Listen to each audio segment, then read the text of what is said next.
Okay, in this optimization problem, I know it's an optimization problem because of this word at the end, we're minimizing cost. We have a manufacturer who wants to produce a cylindrical can that holds 500 cubic centimeters. The top and bottom cost twice as much as per square centimeter as the side. Find the radius and the height that minimize total cost. So let's try to first draw a picture of what's going on here. A cylindrical can. So we have a circle on the top of the can and at the bottom of the can. And then it's just a vertical height between that top and bottom. And we'll write our know and want column. And we already know from the last sentence that we want to minimize cost. And let's write the things that we know. When it says that it holds 500 cubic centimeters, that is a measure of volume.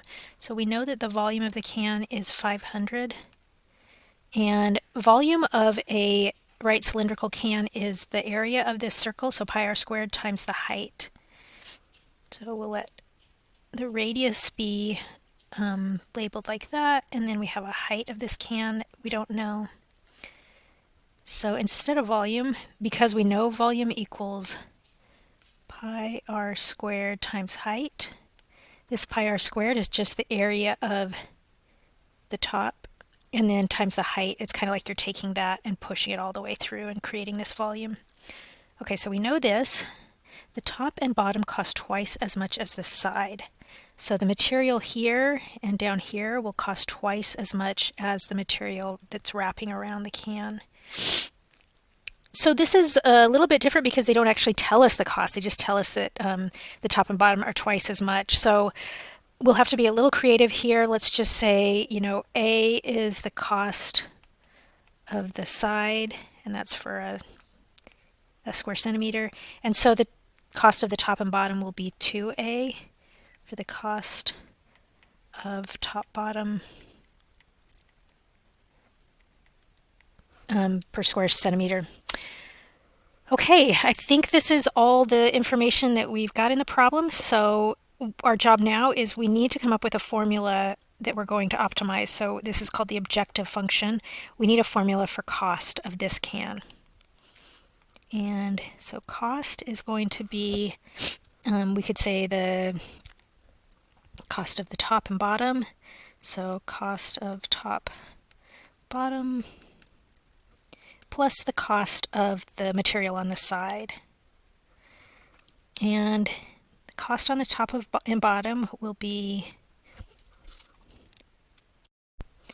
the area of the top is pi r squared. And this gets multiplied by the cost per square inch. It's this 2A. And because we have both a top and a bottom that are identical, we'll have two of these. And then the cost of the side. This is a little bit trickier. We have to think about the surface area of, if you were going to label this can, what would the area of this label be?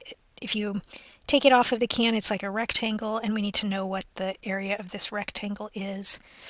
The height of this rectangle here will be h. It's just this h. And then the width of this rectangle is the circumference of the can, and that is 2 pi r.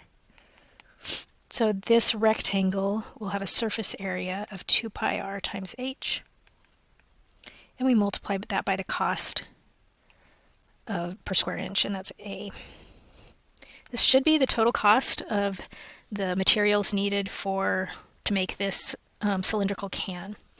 So 2 times pi r squared times 2A plus 2 pi r h A. Okay.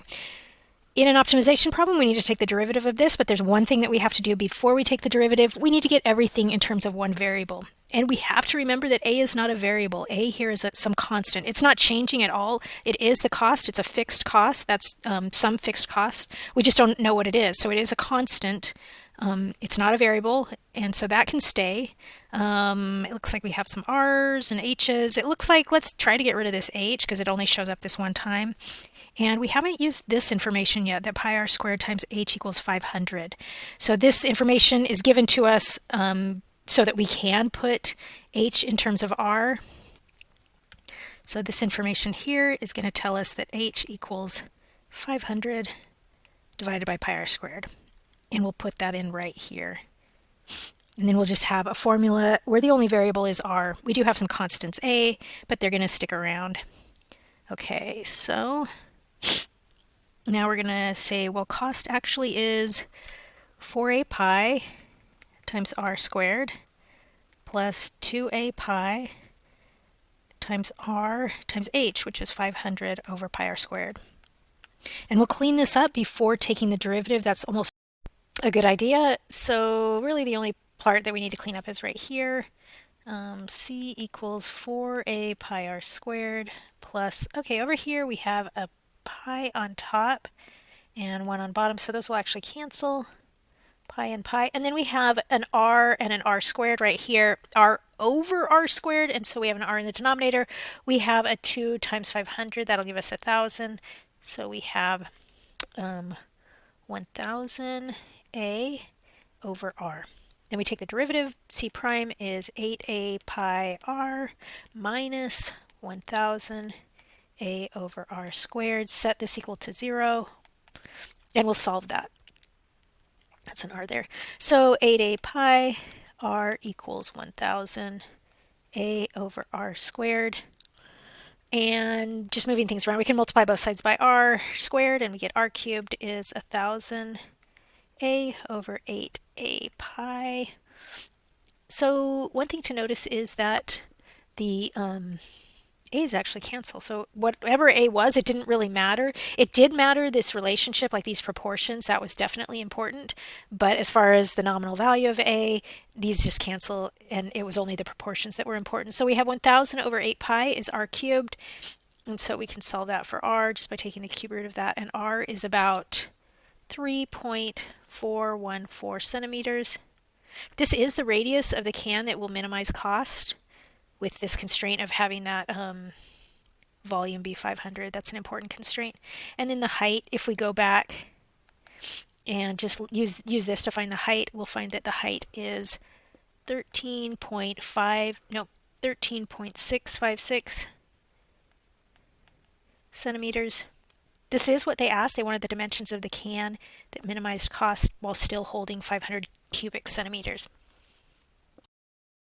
So just thinking through this problem, it wasn't too hard of a problem in setting it up. The only kind of tricky, difficult part was figuring out what to do with the costs of the material. They never tell us what the cost of material is. They only tell us that certain parts are twice as much as other parts. And so this was kind of a critical thing here, was to notice that the A could represent the cost of the side per square centimeter, and then the 2A would be the cost of the top and bottom square centimeters. This A is not a variable, it's a constant. It never changes in the problem. The cost is fixed, but we just don't know what it is.